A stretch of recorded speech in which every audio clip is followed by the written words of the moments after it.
السلام علیکم ورحمۃ اللہ وبرکاتہ نحمده ونصلی علی رسولہ الکریم اما بعد فاعوذ باللہ من الشیطان الرجیم بسم اللہ الرحمن الرحیم اهدنا الصراط المستقیم صراط الذين أنعمت عليهم غير المغضوب عليهم ولا الضالين صدق الله المولانا العظيم وصدق رسوله النبي الأمين المتين الكريم ونحن على ذلك لمن الشاهدين والشاكرين والحمد لله رب العالمين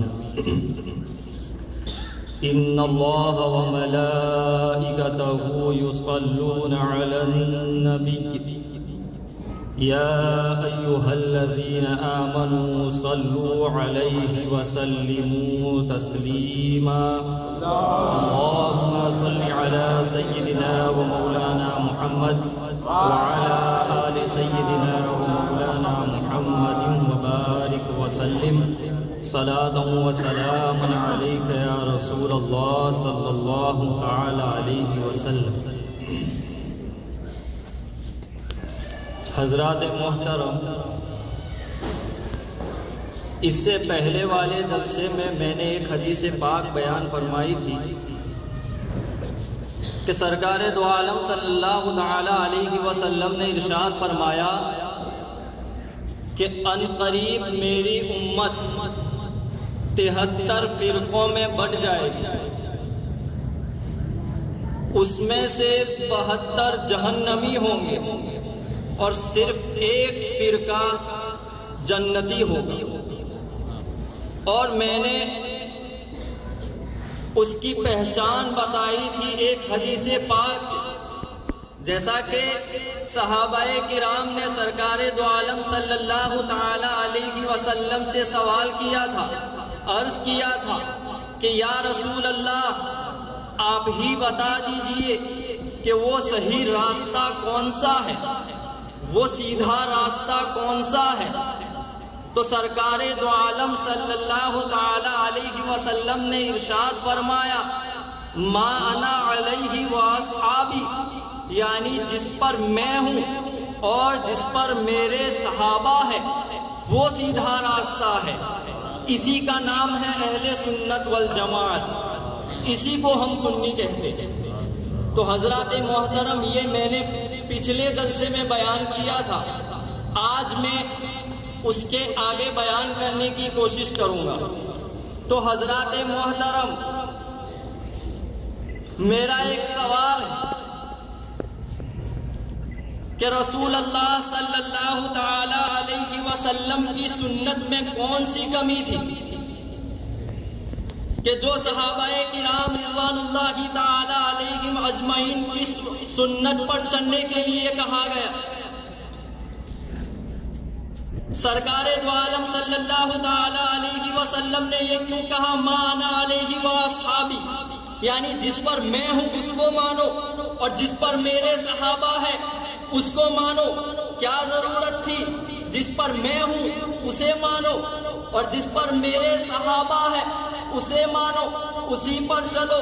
وہ کون سی بات تھی کہ سرکار دو عالم صلی اللہ تعالی علیہ وسلم نے فرمایا علیکم بسنتی وسنت الخلفاء الراشدین، تم میری سنت پر چلو اور خلفائے راشدین کی سنت پر چلو؟ تو وہ کون سی سیرت تھی کہ کہا گیا ما انا علیہ واصحابی؟ یا میں سوال کرنا چاہتا ہوں، کیا رسول اللہ صلی اللہ تعالی علیہ وسلم کی سیرت میں کوئی کمی تھی؟ کیا رسول اللہ صلی اللہ تعالی علیہ وسلم کی سنت میں کوئی نقص تھا؟ تو حضرات محترم، نہیں، سرکار دو عالم صلی اللہ تعالی علیہ وسلم کی سنت میں کوئی کمی نہیں تھی، ان کی سیرت میں کوئی کمی نہیں تھی. تو اگر سرکار دو عالم صلی اللہ تعالی علیہ وسلم کی سیرت بالکل کامل ہے، بالکل مکمل ہے، تو صحابہ کرام رضوان اللہ تعالی علیہم اجمعین کی سیرت پر چلنے کی کیا ضرورت تھی؟ صحابہ کرام کو اپنی سنت پر ہم کو چلانے کی کیا ضرورت تھی؟ تو اس کا جواب میں 2 لفظوں میں واضح کرنا چاہتا ہوں۔ جیسا کہ حضرات محترم، بعض چیزیں ایسی ہے جو تمہیں رسول اللہ صلی اللہ تعالی علیہ وسلم کی سنت میں نہیں مل سکتی، وہ صحابہ کرام کی سنت میں ملے گی۔ قانون تمہیں رسول اللہ صلی اللہ تعالی علیہ وسلم سے ملے گا، ضابط تمہیں رسول اللہ صلی اللہ تعالی علیہ وسلم سے ملے گا، اصول تمہیں رسول اللہ صلی اللہ تعالی علیہ وسلم سے ملے گا۔ مثال کے طور پر سرکار دو عالم صلی اللہ تعالی علیہ وسلم یہ قانون تو دیں گے وَتُعَزِّرُهُ وَتُوَقِّرُهُ، اللہ کے رسول صلی اللہ تعالی علیہ وسلم کی تعظیم و توقیر کرو، مگر کیسے کرے یہ رسول اللہ صلی اللہ تعالی علیہ وسلم خود نہیں بتلائیں گے۔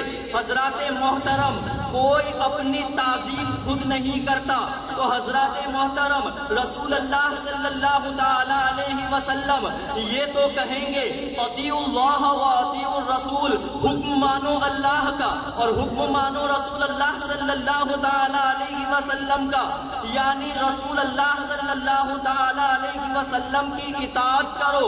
اب کیسے اطاعت کرے یہ نہیں کر کے بتلائیں گے۔ رسول اللہ صلی اللہ تعالی علیہ وسلم یہ تو کہیں گے فاتبعونی، میری اتباع کرو، کیسے کرے اپنی اتباع کر کے نہیں بتلائیں گے۔ رسول اللہ صلی اللہ تعالی علیہ وسلم یہ تو کہیں گے میری محبت کرو، کیسے کرے یہ نہیں بتائیں گے۔